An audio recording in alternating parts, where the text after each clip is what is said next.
Assalamualaikum warahmatullahi wabarakatuh. Salam sejahtera, Om Swastiastu.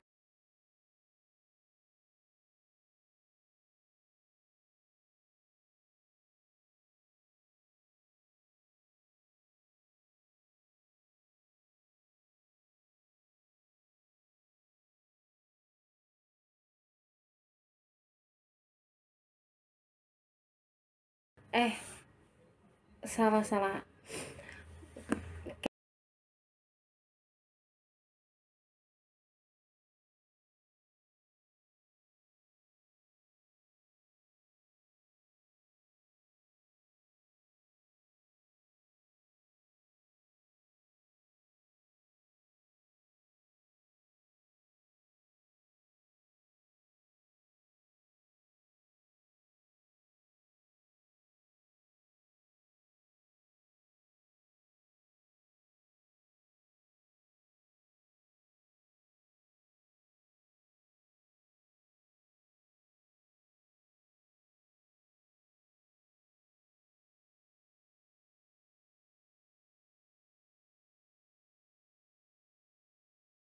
Judul adalah uraian singkat berisi peraturan perundang-undangan yang didahului dengan penyebutan jenis, nomor, dan tahun pengundangan atau penetapan, serta kalimat singkat yang mencerminkan nama dari peraturan perundang-undangan yang bersangkutan. Contohnya ada di slide ya. Pada nama peraturan perundang-undangan perubahan ditambahkan frase perubahan atas di depan judul peraturan perundang-undangan yang diubah. Contohnya, Undang-Undang Republik Indonesia Nomor 2 Tahun 2011 tentang perubahan atas Undang-Undang Nomor 2 Tahun 2008 tentang partai politik. Yang B, jika peraturan perundang-undangan telah diubah lebih dari satu kali di antara kata perubahan dan kata atas disisipkan keterangan yang menunjukkan beberapa kali perubahan tersebut telah dilakukan tanpa merinci perubahan sebelumnya. Contohnya bisa lihat di bawah. Ini ada perubahan ketiga atas peraturan pemerintah nomor 24 tahun 2004 tentang kedudukan protokoler dan keuangan anggota Dewan Perwakilan Rakyat Daerah. Yang C, pada nama peraturan perundang-undangan pencabutan ditambahkan kata pencabutan di depan judul peraturan perundang-undangan yang dicabut. Contohnya, Undang-Undang Republik Indonesia Nomor 3 Tahun 2010 tentang pencabutan atas peraturan pemerintah pengganti Undang-Undang Nomor 4 Tahun 2009 tentang perubahan atas Undang-Undang Nomor 30 Tahun 2004 tentang Komisi Pemberantasan Tindak Pidana Korupsi. Yang B, ada pembukaan suatu peraturan perundang-undangan terdiri atas 1. Frase dengan rahmat Tuhan Yang Maha Esa. 2. Jabatan pembentuk peraturan perundang-undangan. Yang ketiga ada considerans. Keempat, dasar hukum. Dan terakhir ada diktum. Frase dengan rahmat Tuhan Yang Maha Esa. Pada pembukaan tiap jenis peraturan perundang-undangan sebelum nama jabatan pembentuk peraturan perundang-undangan dicantumkan, frase dengan rahmat Tuhan Yang Maha Esa ditulis seluruhnya dengan huruf kapital yang diletakkan di tengah margin. Yang kedua, jabatan pembentuk peraturan perundang-undangan ditulis di dalam huruf kapital seluruhnya, lalu di tengah margin dan diakhiri dengan tanda baca koma. Bisa dilihat contohnya. Considerans memuat uraian singkat yang memenuhi unsur filosofis, sosiologis, dan yuridis, yang dimana hal itu menjadi pertimbangan dan alasan pembentukan peraturan perundang-undangan. Contohnya bisa dilihat, dan diawali dengan kata menimbang. Jika considerans memuat lebih dari satu pertimbangan, rumusan butir terakhir dalam pertimbangan itu berbunyi sebagai berikut. Contohnya, yang pertama, considerans undang-undang, menimbang. A, bahwa, tanda titik koma. B, bahwa, tanda titik koma. C, bahwa, titik-titik, tanda titik koma. D, bahwa berdasarkan pertimbangan sebagaimana dimaksud dalam huruf A, huruf B, huruf C, perlu membentuk undang-undang tentang titik-titik, tanda titik koma. Yang kedua, contoh konsiderans peraturan daerah provinsi. Menimbang. A, bahwa, tanda titik koma. B, bahwa, tanda titik koma. C, bahwa, tanda titik koma. D. Bahwa berdasarkan pertimbangan sebagaimana dimaksud dalam huruf A, huruf B, huruf C, perlu menetapkan peraturan daerah tentang tanda titik koma. Keempat, dasar hukum merupakan landasan yang bersifat yuridis bagi pembentukan peraturan perundang-undangan. Lalu dapat terdiri dari beberapa hal. Yang pertama, peraturan yang memberikan kewenangan bagi terbentuknya peraturan perundang-undangan. Yang kedua, peraturan yang memerintahkan secara langsung pembentukan peraturan perundang-undangan. Yang ketiga, peraturan perundang-undangan lainnya yang setingkat dan erat kaitannya dengan peraturan perundang-undangan. Yang keempat, ketetapan MPR nomor 1/MPR/2000 sampai saat ini masih berlaku. Yang kelima, dirumuskan secara kronologis sesuai dengan hierarki peraturan perundang-undangan. Ini dia contoh dasar hukum. Ya, contoh pertama, rancangan undang-undang yang berasal dari DPR. Mengingat pasal 20, pasal 21, pasal 28C ayat 1, pasal 28H ayat 1, ayat 2, ayat 4, pasal 33 ayat 4, pasal 34 ayat 1, ayat 2, dan ayat 3. Undang-Undang Dasar Negara Republik Indonesia tahun 1945. Contoh tersebut dalam Undang-Undang Nomor 1 Tahun 2011 tentang Perumahan dan Kawasan Pemukiman. Lalu ada contoh 2, yaitu rancangan undang-undang yang berasal dari Presiden. Mengingat pasal 5 ayat 1, pasal 20, pasal 26 ayat 2, dan pasal 28E ayat 1 Undang-Undang Dasar Negara Republik Indonesia tahun 1945, contoh tersebut terdapat dalam Undang-Undang Nomor 6 Tahun 2011 tentang Kemigrasan. Diktum terdiri atas 3. Kata memutuskan, kata menetapkan, dan jenis dan nama peraturan perundang-undangan dengan huruf kapital tanpa spasi di antara suku kata dan diakhiri dengan tanda baca titik 2 serta diletakkan di tengah margin. Jenis dan nama peraturan dalam judul peraturan daerah dicantumkan lagi setelah kata menetapkan tanpa frasa provinsi, kabupaten, atau kota, serta ditulis seluruhnya dengan huruf kapital dan diakhiri dengan tanda baca titik. Bisa dilihat contohnya, memutuskan di tengah tanda titik koma, menetapkan, ulangi ya, dikat aja nih. Memutuskan tanda titik 2,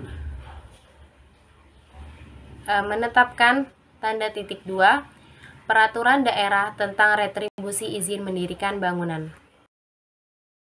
Kata memutuskan ditulis seluruhnya dengan huruf kapital tanpa dispasi di antara suku kata dan diakhiri dengan tanda baca titik 2 serta diletakkan di tengah margin. Contohnya, dengan persetujuan bersama Dewan Perwakilan Rakyat Republik Indonesia dan Presiden Republik Indonesia memutuskan tanda titik 2. Lalu kata menetapkan dicantumkan sesudah kata memutuskan yang disejajarkan ke bawah dengan kata menimbang dan mengingat. Huruf awal kata menetapkan ditulis dengan huruf kapital dan diakhiri dengan tanda titik 2. Contohnya bisa dilihat, memutuskan di tengah, lalu menetapkan sejajar dengan kata yang menimbang yang di atasnya ya. Menetapkan undang-undang tentang perimbangan keuangan antara pemerintah pusat dan daerah.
Nah, seperti yang bisa dilihat dalam slide itu, di sana ada contoh dari ketentuan umum, dan yang kebetulan saya ambil dari Undang-Undang Tipikor, yaitu Undang-Undang Nomor 31 Tahun 1999.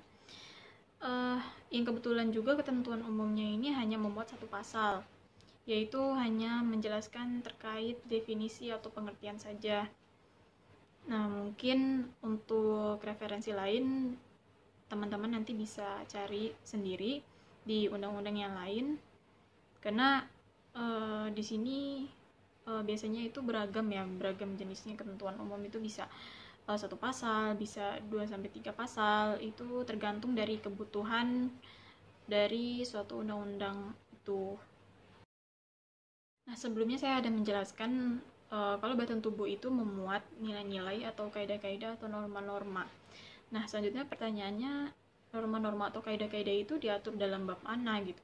Nah, sekarang saya akan menjelaskan tentang materi pokok, yang mana materi pokok ini berisi tentang norma-norma atau kaidah-kaidah yang akan diatur dalam suatu undang-undang.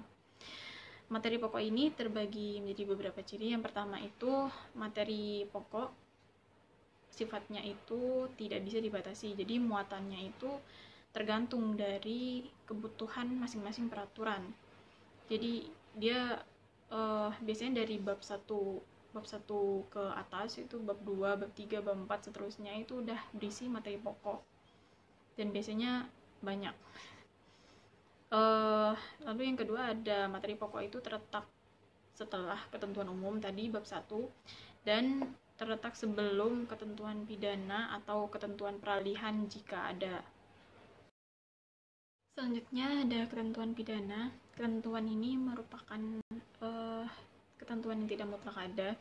Jadi perumusannya itu tergantung kebutuhan dari setiap dari masing-masing peraturan perundang-undangan. Nah, ketentuan pidana ini biasanya ditempatkan pada bab tersendiri yang letaknya sesudah bab materi pokok atau sebelum bab ketentuan peralihan atau ketentuan penutup. Nah, biasanya ketentuan pidana ini hanya terdapat dalam undang-undang dan perda saja. Kenapa? Karena peraturan perundang-undangan yang di bawah undang-undang itu hanya bersifat peraturan pelaksana. Seperti misalnya PP, Perpres, itu dia hanya menjelaskan mengenai teknisnya saja. Sedangkan dia dalam pelaksanaannya itu masih mengacu kepada undang-undang. Jadi hanya undang-undang yang ada ketentuan pidananya. Lalu ketentuan pidana di perda biasanya itu hanya berisi sanksi administrasi saja. Jadi kalau misalnya ada sanksi pidana misalnya badan, itu hanya terdapat dalam undang-undang.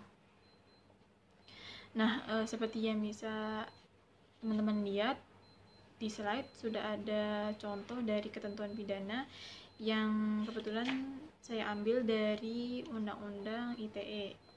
Jadi teman-teman bisa lihat ketentuan-ketentuan pidananya, yang mana ketentuan pidananya itu belum diatur dalam KUHP. Jadinya dia diatur sendiri dalam Undang-Undang ITE. Selanjutnya ada ketentuan lain-lain atau ketentuan tambahan. Nah, biasanya ketentuan lain-lain ini itu jarang banget ada dalam undang-undang. Dan ketentuan ini tuh biasanya berisi tambahan norma terhadap substansi pokok yang hendak diatur.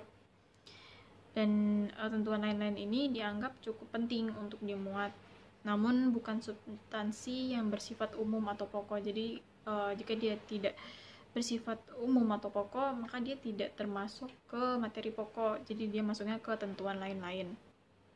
Nah, ketentuan lain-lain ini ditempatkan sebelum ketentuan peralihan, itu jika ada, atau sebelum ketentuan penutup. Nah, kaidah ketentuan lain-lain ini juga biasanya dimuat dalam ketentuan penutup. Namun pada umumnya dimuat dalam bab tersendiri. Biasanya kalau ketentuan lain-lainnya itu lebih dari satu kalimat atau satu hal, lebih dari satu hal, maka dia dibuat bab tersendiri. Tapi jika ketentuan lainnya itu hanya ada satu, maka dia masuknya ke ketentuan penutup. Nah, seperti yang tadi saya katakan, ketentuan lain-lain itu sangat jarang ditemukan di undang-undang. Hanya ada di undang-undang tertentu. Nah, penekanannya jika kaidah tidak terlalu banyak, biasanya disatukan di ketentuan penutup. Nah, sebagai contoh seperti yang bisa teman-teman lihat, di sini saya juga memberikan contoh dari undang-undang dari Tipikor lagi terkait ketentuan lain-lain. Nah, bisa dilihat di sana di slide, kalau misalnya ketentuan lain-lain ini itu jika kita baca memuat ketentuan yang penting, akan tetapi dia muatannya itu tidak pokok, jadi dia bisa disebut sebagai kaidah pembantu dalam materi pokoknya. Seperti pasal 43 ayat 1 ini disebutkan, dalam waktu paling lambat 2 tahun sejak undang-undang ini mulai berlaku, dibentuk Komisi Pemberantas Tindak Pidana Korupsi. Ini berarti menegaskan bahwa sejak 2 tahun, paling lambat 2 tahun sejak undang-undang ini berlaku, maka akan dibuat bentuk Komisi Pemberantas Tindak Pidana Korupsi. Ya, jadi ini tuh sebagai merupakan muatan yang penting, tetapi dia tidak termasuk dalam materi pokoknya gitu. Selanjutnya ada ketentuan peralihan. Ini juga merupakan ketentuan yang tidak wajib ada dalam suatu peraturan perundang-undangan. Dan biasanya jika undang-undang ini terdapat ketentuan peralihan, berarti undang-undang tersebut itu dibentuk karena adanya kekosongan hukum. Nah, ketentuan peralihan ini juga itu bersifat transito, yaitu mengatur mengenai penyesuaian keadaan yang sudah ada pada saat berlakunya peraturan perundang-undangan yang baru. Maksudnya gimana? Karena undang-undang yang terdapat ketentuan peralihan itu dibentuk karena akibat adanya kekosongan hukum, maka ketentuan peralihan ini tuh mengatur mengenai penyesuaian keadaan setelah diberlakukannya undang-undang tersebut gitu. Nah, lalu ciri yang lainnya itu, ini biasanya ketentuan peralihan ini ditempatkan setelah ketentuan pidana, kalau misalnya ada ketentuan pidana, dan sebelum ketentuan penutup. Jika tidak diperlukan bab sendiri atau biasanya ketentuan peralihannya itu sedikit, biasanya dia dimasukkan ke dalam pasal terakhir sebelum ketentuan penutup. Nah, ya, bisa teman-teman lihat sendiri di slide sudah saya kasih contoh dari ketentuan peralihan Undang-Undang ITE. Di sana pasal 53 menyebutkan, pada saat berlakunya undang-undang ini, semua peraturan perundang-undangan dan kelembagaan yang berhubungan dengan pemanfaatan teknologi informasi yang tidak bertentangan dengan undang-undang ini dinyatakan tetap berlaku. Jadi di sini penyesuaiannya itu dalam ketentuan peralihan itu menyebutkan bahwa semua peraturan dan undang-undang yang berlaku terkait teknologi informasi yang semua peraturan perundang-undangan yang terkait dengan teknologi informasi ini masih dinyatakan berlaku jika tidak bertentangan dengan undang-undang tersebut, undang-undang ITE ini. Seperti itu. Selanjutnya ada ketentuan penutup. Ketentuan penutup ini merupakan ketentuan terakhir yang terdapat dalam batang tubuh suatu peraturan perundang-undangan. Beberapa cirinya yaitu, yang pertama, ketentuan penutup ini berisi penunjukan organ atau lembaga yang akan melaksanakan peraturan perundang-undangan yang bersangkutan. Itu jika ada penunjukan organ atau lembaganya, itu biasanya disebutin di ketentuan penutup. Lalu pemberian singkatan peraturan perundang-undangan. Selanjutnya, ketentuan tentang pengaruh peraturan perundang-undangan yang baru terhadap peraturan perundang-undangan yang lama. Nanti bisa dilihat di contoh. Lalu yang terakhir, ketentuan tentang saat mulai berlakunya perundang-undangan tersebut. Nah, dibandingkan dengan ketentuan-ketentuan yang lain, ketentuan penutup ini merupakan suatu ketentuan yang memang wajib ada dalam dalam batang tubuh suatu peraturan perundang-undangan. Nah, sebagai contoh, di sini sudah saya berikan contoh dari Undang-Undang Tipikor lagi, yaitu pada pasal 44 menyatakan pada saat berlakunya undang-undang ini, maka Undang-Undang Nomor 3 Tahun 1971 tentang Pemberantasan Tindak Pidana Korupsi, Lembaran Negara Nomor 19, tambahan Lembaran Negara Nomor 2958 dinyatakan tidak berlaku. Ini sesuai ya sama ciri yang ciri ketentuan penutup yang ketentuan tentang pengaruh peraturan perundang-undangan yang baru terhadap peraturan perundang-undangan yang lama. Di sini jelas kalau misalnya disebutkan undang-undang ini tuh menghapus undang-undang yang sebelumnya, yang artinya undang-undang sebelum ini yaitu Undang-Undang Nomor 3 Tahun 1971 itu tidak lagi berlaku. Lalu pada pasal 45, undang-undang ini mulai berlaku pada tanggal diundangkan. Ini juga sesuai dengan salah satu ciri ketentuan penutup, yaitu ketentuan tentang saat mulai berlakunya peraturan perundang-undangan tersebut. Lalu yang selanjutnya ada penutup. Nah, di sini sering kebalik ya antara ketentuan penutup sama penutup. Jadi di sini bedain, ketentuan penutup itu beda sama penutup. Kalau misalnya penutup itu dia berisi rumusan perintah, pengundangan, dan penempatan peraturan perundang-undangan dalam lembaran negara Republik Indonesia, lembaran daerah, atau berita daerah. Nah, penandatanganan, pengesahan, atau penetapan peraturan perundang-undangan yang bersangkutan oleh presiden atau pejabat yang terkait lainnya. Jadi dalam penutup ini tuh ada penandatanganan atau pengesahan atau penetapan peraturan perundang-undangan yang bersangkutan oleh presiden atau pejabat yang bersangkutan. Lalu ciri yang lainnya itu ada pengundangan peraturan perundang-undangan tersebut dengan pemberian nomor. Untuk contohnya bisa dilihat di slide selanjutnya. Nah, dalam contoh itu disebutkan yang paling atas itu agar setiap orang mengetahuinya, memerintah pengundangan undang-undang ini dan penempatannya dalam lembaran negara Republik Indonesia. Ini sama ya kayak ciri-ciri yang pertama tadi, yaitu berisi rumusan perintah pengundangan dan penempatan peraturan perundang-undangan dalam lembaran negara Republik Indonesia. Lalu disebutkan juga disahkannya di mana, di Jakarta, tanggalnya, dan oleh siapa, dan juga tanda tangannya.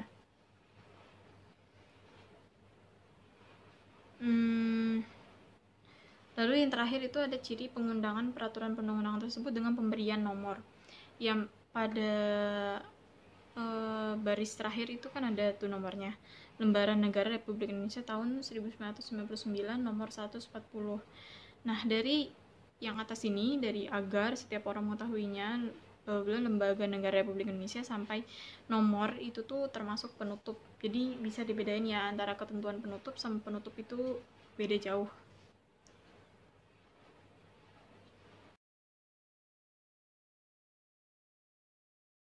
Ya baik, selanjutnya saya Tania Florencia akan menjelaskan atau membacakan bagian penjelasan.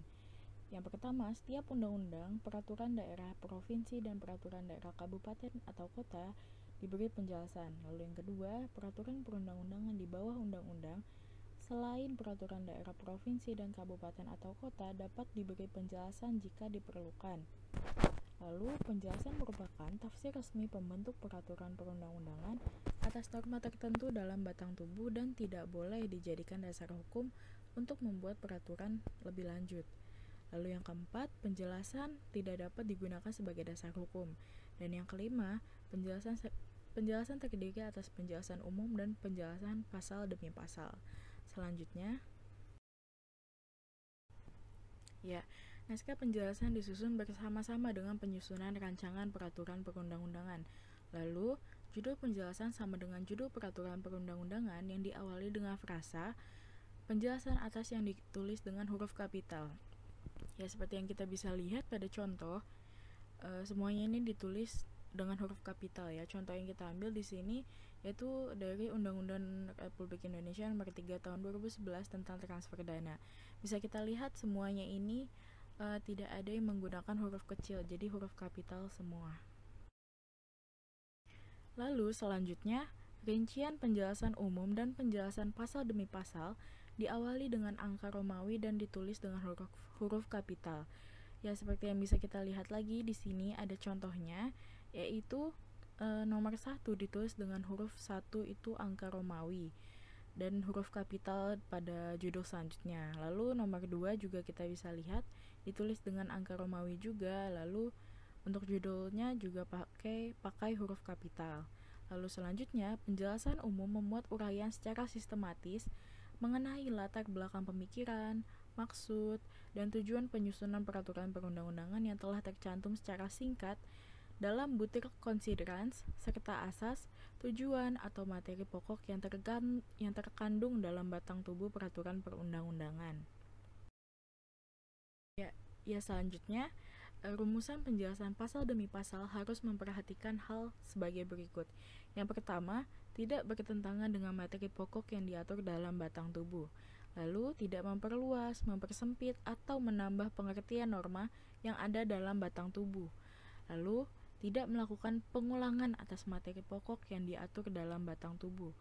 Lalu, tidak mengulangi uraian kata, istilah, frasa, atau pengertian yang telah dimuat di dalam ketentuan umum dan atau tidak memuat rumusan pendelegasian. Selanjutnya, pada pasal atau ayat yang tidak memerlukan penjelasan, ditulis frasa cukup jelas diakhiri dengan tanda baca, titik, dan huruf C ditulis dengan huruf kapital. Penjelasan pasal demi pasal tidak digabungkan walaupun terdapat beberapa pasal berurutan yang tidak memerlukan penjelasan. Kita bisa lihat ya di contohnya ini ada contoh yang tidak tepat dan contoh yang tepat. Bisa dilihat dari contoh yang tidak tepat, di sini ada pasal 7, pasal 8, dan pasal 9. Ini semua berdekatan. Lalu di bawahnya ada kalimat cukup jelas. Nah, ini salah ya. Yang benar kita bisa dilihat di sebelahnya, yaitu pasal 7, lalu di bawahnya ada cukup jelas, lalu ada pasal 8, di bawahnya cukup jelas, pasal 9 cukup jelas. Jadi harus seperti itu, jadi tidak boleh berdekatan, jadi harus ke bawah. Lalu selanjutnya, jika suatu pasal terdiri dari beberapa ayat atau butir tidak memerlukan penjelasan, pasal yang bersangkutan cukup diberi penjelasan cukup jelas tanpa merinci masing-masing ayat atau butir. Lalu, jika suatu pasal terdiri dari beberapa ayat atau butir dan salah satu ayat atau butir tersebut memerlukan penjelasan, setiap ayat atau butir perlu dicantumkan dan dilengkapi dengan penjelasan yang sesuai. Kita bisa lihat pada contohnya seperti tadi ada pasal 7, lalu di bawahnya ini ada ayat 1, lalu ada cukup jelas. Lalu yang kedua ini pada ayat keduanya maksud saya diperlukan penjelasan.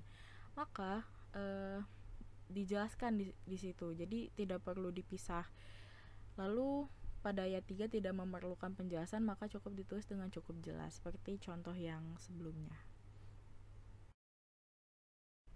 Lalu, jika suatu istilah atau kata atau frasa dalam suatu pasal atau ayat yang memerlukan penjelasan, digunakan tanda petik pada istilah atau kata atau frasa tersebut. Contohnya adalah di sini bisa kita lihat ada pasal 25 ayat 1 yang memerlukan penjelasan. Penjelasannya ini yang dimaksud dengan persidangan yang berikut. Jadi ada tanda kutip atau tanda petik di atasnya adalah masa sidang pertama DPR setelah peraturan pemerintah mengganti undang-undang yang ditetapkan. Lalu yang bawahnya ini sama seperti contoh yang sebelumnya, ada ayatnya, maksud saya ada ayat keberapa, lalu ada frasa cukup jelas karena ayat tersebut tidak perlu dijelaskan kembali. Lalu setelah bagian penjelasan sudah kita bacakan, selanjutnya kita akan masuk ke bagian terakhir, yaitu bagian lampiran. Bagian ini sama seperti bagian penjelasan sebelumnya, yaitu hanya jika diperlukan. Yang pertama, jika peraturan perundang-undangan memerlukan lampiran, maka harus dinyatakan dalam batang tubuh bahwa lampiran yang dimaksud merupakan bagian yang tidak terpisahkan dari peraturan perundang-undangan. Lalu yang kedua, lampiran dapat memuat uraian, daftar, tabel, gambar, peta, dan sketsa. Lalu yang ketiga, tiap lampiran diberi nomor urut dengan menggunakan angka Romawi.